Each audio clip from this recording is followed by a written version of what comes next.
नमस्कार. मराठी भाषा दिनाच्या हार्दिक शुभेच्छा. आज आपण आपली भाषा साजरी करत आहोत.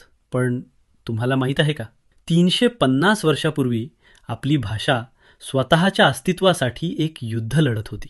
17व्या शतकात ही भूमी जरी मराठ्यांची असली तरी राज्यकारभाराची भाषा फारसी होती. कदाचित तुमचा विश्वास बसणार नाही, पण पेशवा हा महत्त्वाचा शब्द देखील मूळचा मराठी नसून फारसी भाषेतील आहे.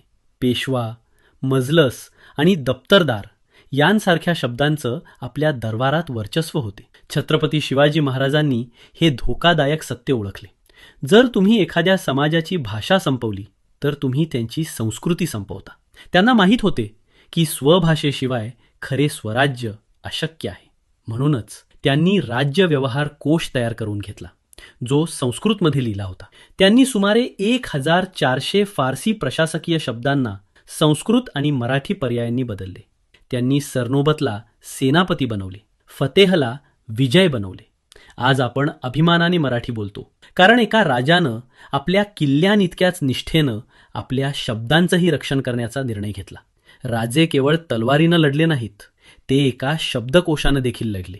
मराठीचा अभिमान बाळगूया, पण इतर भारतीय भाषांचाही सन्मान करूया, कारण सर्वप्रथम आपण सर्व भारतीय आहोत याची जाणीव ठेवूया आणि मराठी वृद्धिंगत करूया. राज्य व्यवहार कोश हा केवळ शब्दकोश नव्हता, ती एक सांस्कृतिक क्रांती होती.